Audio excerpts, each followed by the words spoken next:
Greetings everyone, hey, how you doing? It's Matt Sella. Today, we are doing another DuckTales spoiler review episode of Happy Birthday, Doofus Drake, Season 2, Episode 18. And I'm joined here once again with Marc, who may or may not be flying from the moon to Earth in his rocket ship. Marc, how you doing out there, buddy?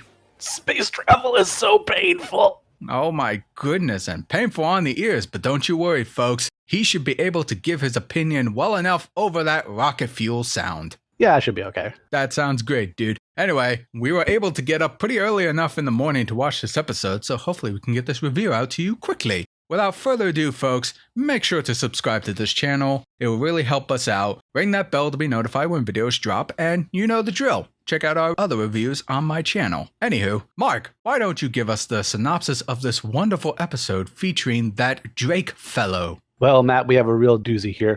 Louie teams up with Goldie to scam their way through Doofus Drake's birthday party, while Huey pushes himself out of his comfort zone in his favorite online 16-bit-esque looking video game. And hilarity ensues. But Matt, we got a spoiler review up ahead because it is just a 22-minute episode review. Can't really talk about it without getting into a little bit of spoilers. What did you think of Happy Birthday, Doofus Drake? Well, to start things off again, it's actually kind of cool to see him again. And there's a whole bunch of interesting references in this episode. Oh, don't take this away from me. Although I'm going to interlude on something kind of random right now.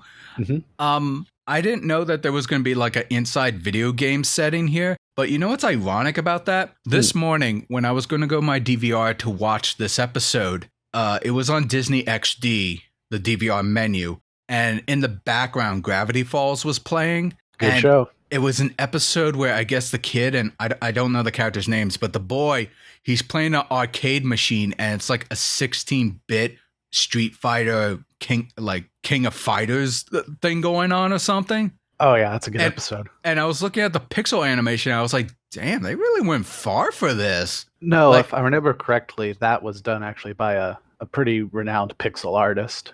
Yeah, and I was like, oh, man, that's really cool. So then when this episode went to a video game thing, I was like, oh, cool, the environments are pixelated. Oh, you had the characters in Flash-like.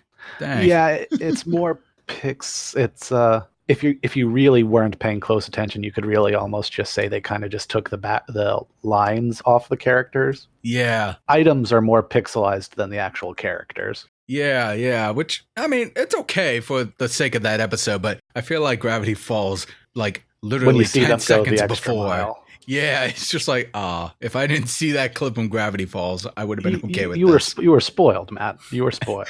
Indirectly. But anyway, regarding this episode, I actually found it very entertaining. It was good to see Goldie return.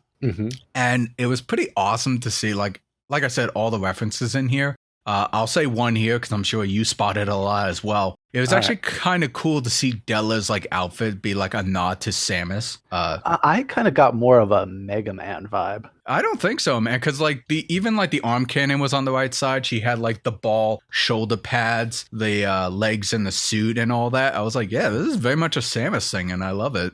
I'll give you that. I mean, she was in a really cool suit. No, she was, and it was kind of cool to see like some of the monsters and whatnot in the video game world, like the whole like gazer. I really liked that design. Yeah, no, gazers can get some pretty interesting designs in fantasy games. But what else? Full disclosure, there is a Dragon Ball Z reference in this episode. Yes. Not even subtle. His level went over 9,000.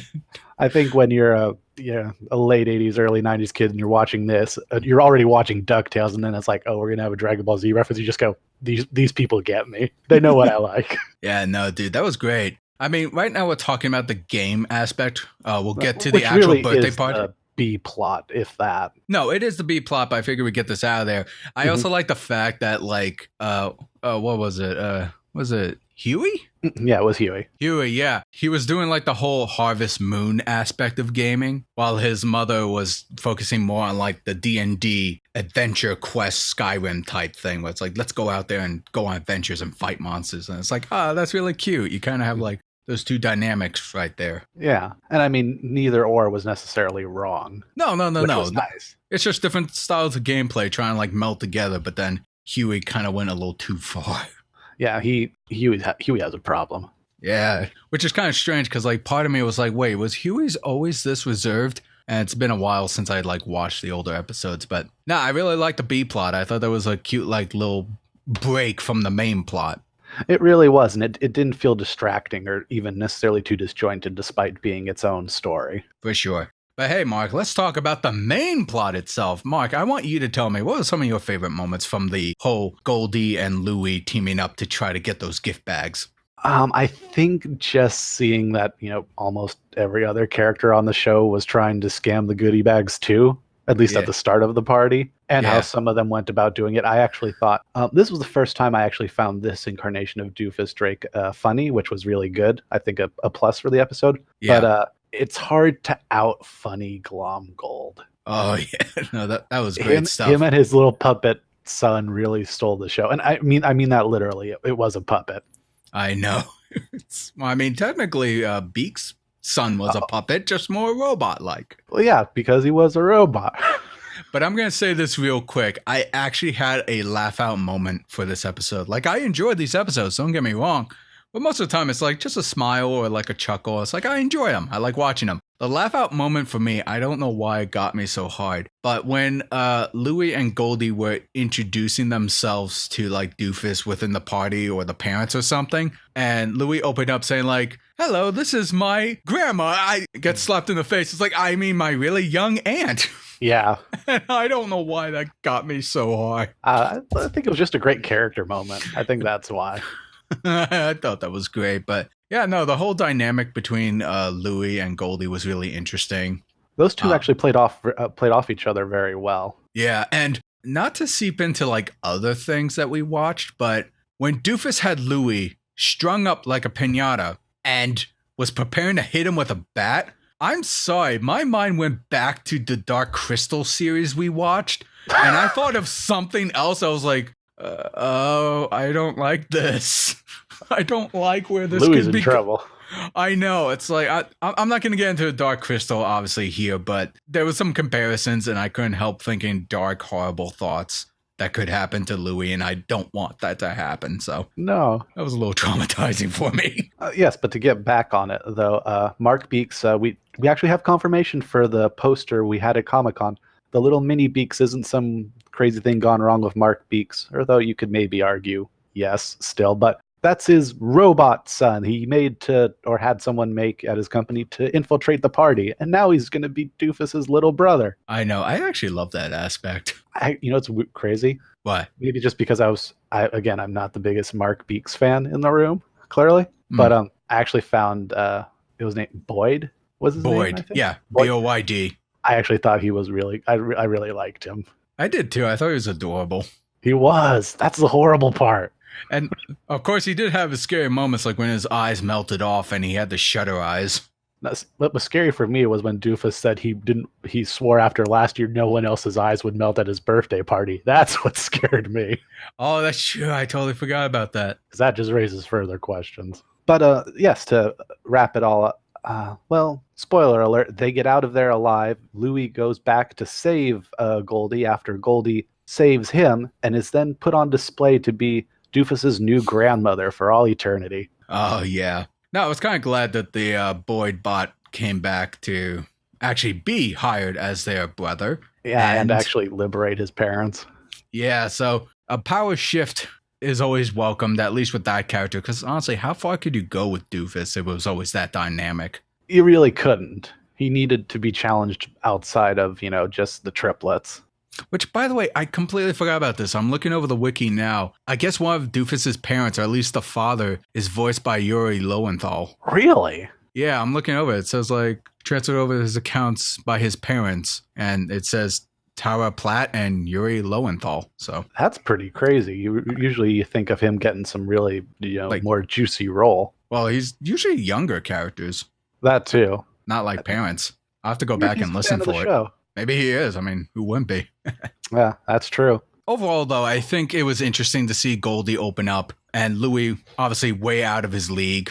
You knew he was never going to get that gold anyway. No, but I think it also kind of helped. I think Louie learned a lesson because he's always sort of struggled with taking the easier way out of things and cheating and stuff like that. And Yeah. At the end, he actually had a very tender moment with Scrooge that I kind of think even pulled him back even a little more closer to the, straight and narrow, should we say.